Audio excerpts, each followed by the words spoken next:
बिस्मिल्लाहिर्रहमानिर्रहीम। हम fridge, deep freezer, water cooler, air condition के फॉल्ट पढ़ रहे हैं। अभी हमने पढ़ा था कि अगर कंप्रेसर ट्रिप कर रहा है तो किस तरह चेक किया जाता है कि इसमें क्या फॉल्ट है। कंप्रेसर नहीं चल रहा, fridge, deep freezer, water cooler तीनों में से किसी एक का कंप्रेसर नहीं चल रहा, तो कैसे अंदाज़ा होगा कि कौन सा फॉल्ट है। तो मैंने अर्ज़ की थी कि बोर्ड और ये बनाया जाने वाला डब्बी का सिस्टम जिसमें रिले ओवरलोड लगें, इसके लगाने से 100% दुरुस्त हमें पता चलेगा कि कंप्रेसर की रिले ख़राब है, थर्मोस्टेट ख़राब है, या तार कोई टूटी हुई है, या कंप्रेसर के अंदर पिस्टन टूट गया है, या कंप्रेसर की वाइंडिंग ख़राब है।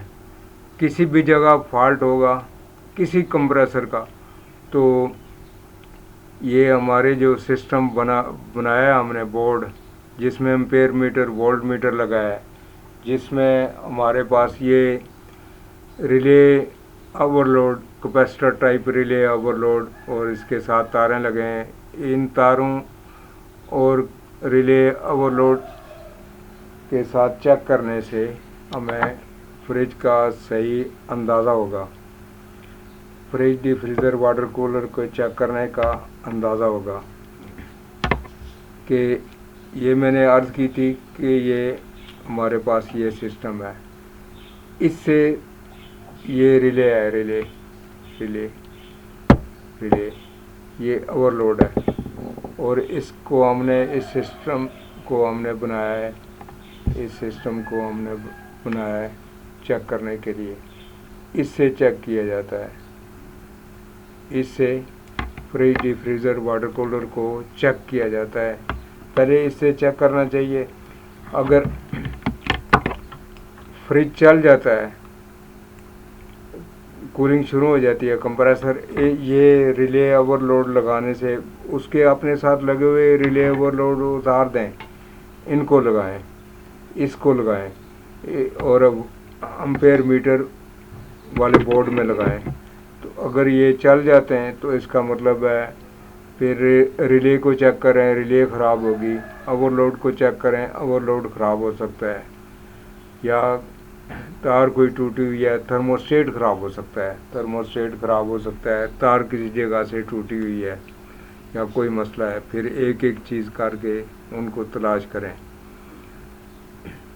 अगर फ्रिज कूलिंग नहीं करता, अगर फ्रिज चलता है कूलिंग नहीं करता या कम कूलिंग करता है, अगर नीचे से कूलिंग छोड़ गया है तो फ्रिज में गैस कम होनी शुरू हो गई है। अगर नीचे कूलिंग नहीं करता तो आप पहले देखें कि दरवाज़ा मुकम्मल बंद है, बार बार तो नहीं खुल रहा। अगर दरवाज़ा बार बार खुल रहा है तो फिर भी नीचे कूलिंग नहीं होगी। अगर fridge, deep freezer, water cooler के कंडेंसर को ताज़ी हवा नहीं मिल रही तो फिर भी कूलिंग नहीं होगी। अगर कंडेंसर पे मिट्टी जमा है तो फिर भी प्रॉपर तरीके से कूलिंग नहीं होगी। अगर गैस कुछ लीक हो गई है तो फिर भी कूलिंग नीचे नहीं जाएगी या ऊपर भी नहीं रहेगी, आहिस्ता आहिस्ता ख़त्म हो जाएगी। तो इस तरह हमने चेक करना है। फ्रिज के जो नुक्स हैं वो नुक्स पढ़ रहे हैं, fridge, deep freezer, water cooler के नुक्स पढ़ रहे हैं। जिस तरह हमने ये सिस्टम बनाया है, ये जिस तरह हमने ये सिस्टम बनाया है, इसी तरीके से एयर कंडीशन को चेक करने के लिए सिस्टम बनाया जाता है। अगले लेक्चर में हम ये पढ़ेंगे कि एसी को किस तरह चेक किया जाता है। तो आज हम पढ़ रहे हैं कि फ्रिज को किस तरह चेक किया जाता है, फ्रिज के फॉल्ट क्या हैं। फ्रिज में जब फ्रिज का दरवाज़ा बार बार खुल रहा है तो कूलिंग कम होगी, नहीं होगी, कूलिंग कम होगी।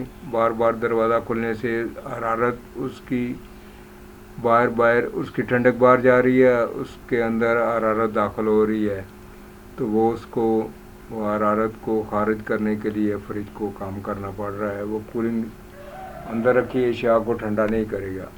बार बार खुलने वाला फ्रिज दीवार के साथ लगा है या कंडेंसर पे मिट्टी जमा है, फिर भी वो कूलिंग नहीं करेगा, फिर भी वो कूलिंग नहीं करेगा। अगर उसकी रिले ख़राब हो गई है फिर भी कंप्रेसर चलना बंद हो जाएगा, या ओवरलोड ख़राब हो चुका है फिर भी कंप्रेसर ट्रिप करेगा, नहीं चलेगा। अगर उसका थर्मोस्टेट ख़राब हो गया है तो थर्मोस्टेट के पॉइंट को आप उतार के दोनों को जोड़ दें। ये 2 पॉइंट है।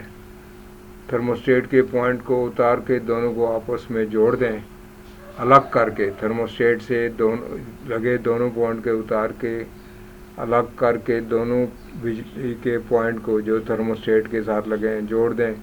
तो अगर फ्रिज चल जाता है तो इसका मतलब है थर्मोस्टेट ख़राब है। फ्रिज के साथ लगे वो अपने थर्मोस्टेट के साथ लगे दोनों पॉइंट, दोनों तारें उतार कर अलग करके जोड़ देने से जब fridge, deep freezer, water cooler वगैरह चल जाते हैं तो इसके मायने है कि वो थर्मोस्टेट ख़राब हो चुका है। इस तरह हम इनके नुक्स को चेक करते हैं। एयर कंडीशन की भी तकरीबन इसी तरह नुक्स हैं। एयर कंडीशन के भी तकरीबन इसी तरह नुक्स हैं। यहाँ पे हमने रिले लगाई है। एयर कंडीशन के लिए मोटी तार इस्तेमाल होती है, यहाँ पे हमने ये पतली तार इस्तेमाल की है। एयर कंडीशन के लिए मोटी तार इस्तेमाल करेंगे और रिले की जगह हम रनिंग कैपेसिटर लगाएंगे 50 mF या 45 mF का या 50 mF का।